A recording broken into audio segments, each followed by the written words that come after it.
उत्तर भारत का सबसे धनवान मंदिर है श्री रंगनाथ मंदिर या श्री गोदा रंगनाथ मंदिर। यह मंदिर करीब 150 वर्ष पुराना है।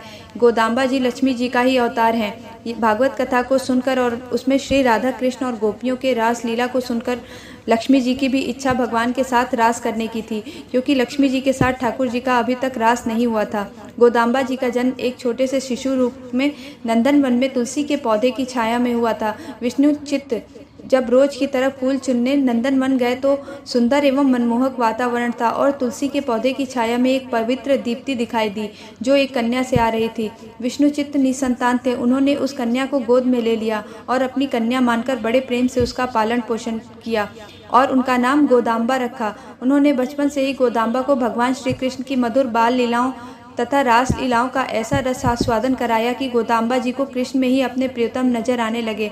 विष्णु चित्त रोज भगवान श्री कृष्ण के लिए माला बनाकर उसे शुद्ध स्थान पर रखकर स्नान करने के लिए जाते थे और वापस आने पर वे भगवान को अर्पण कर देते थे। जब वह स्नान करने के लिए जाते थे तब गोदाम्बा वह माला स्वयं धारण कर लेती थी और अपने को दर्पण में निहारते हुए भगवान की प्रेयसी के रूप में सोचा करती थी और सोचती थी इस माला में मैं उनके योग्य हूँ या नहीं।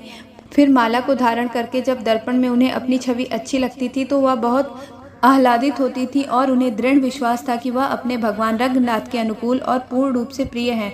मैं विष्णु चित्त वही माला लेकर भगवान को अर्पण कर देते थे। उन्हें गोदाम्बा जी की माला पहनने वाली बात नहीं पता थी। एक दिन जब वह स्नान करके लौटे तो उन्होंने देखा गोदाम्बा वह माला लेकर खेल रही हैं और उसे पहनकर अपने आप को दर्पण में निहार रही हैं। तब उन्होंने गोदाम्बा जी से पूछा, पुत्री तुम यह क्या कर रही हो? यह तो भगवान को चढ़ाए जाने वाली माला है। तब गोदाम्बा जी ने कहा, बाबा मैं तो रोज इस माला को पहनती हूँ और यथावत रख देती हूँ क्योंकि मैं उन्हें अपना प्रियतम मानती हूँ और प्रियतम को तो अपनी वस्तु दी जाती है ना।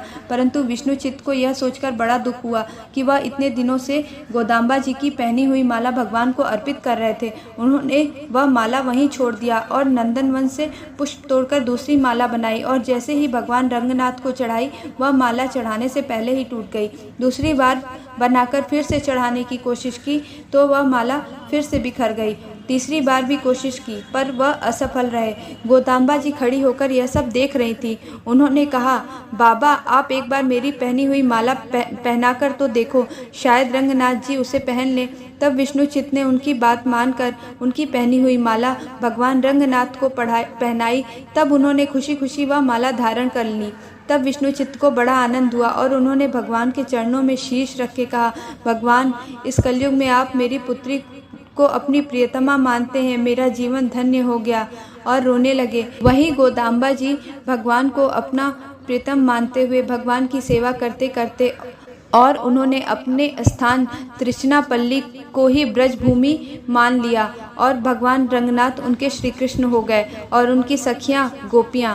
भगवान श्री कृष्ण के विरह में गोपियां जिस तरह का अनुभव द्वापर युग में करती थी वैसे ही विरह का अनुभव गोदाम्बा जी को भी होने लगा और एक दिन भगवान को पति के रूप में पाने के लिए उन्होंने धनुर्वास में व्रत करना आरंभ कर दिया। सुबह ब्रह्म मुहूर्त में उठकर श्री रंगनाथ जी का गुणगान करती थी, उनके लिए भोग बनाती थी और उन्हें प्रतिदिन अपनी माला समर्पण करके प्रार्थना करती थी, हे प्रभु मुझे अपनी पत्नी के रूप में अंगीकार करिए। इस प्रकार 26 दिन में रंगनाथ जी ने स्वप्न में श्री गोदाम्बा जी को विवाह का आश्वासन दिया। यथा समय भगवान के आर्च विग्रह से एक समारोह में गोदाम्बा जी का विवाह संपन्न हुआ। सबके देखते ही देखते गोदाम्बा जी श्री रंगनाथ जी के विग्रह में विलीन हो गई। वही गोदाम्बा जी ने अपनी एक इच्छा लिखी थी जिसमें उन्होंने ठाकुर जी के साथ रास करने की इच्छा जताई थी। इसी इच्छा को पूर्ण करने के तहत श्री रंगदेशीय स्वामी जी ने वृंदावन में निधिवन के पास श्री रंगनाथ मंदिर की स्थापना की ताकि गोदाम्बा जी की रास करने की इच्छा को पूरा किया जा सके।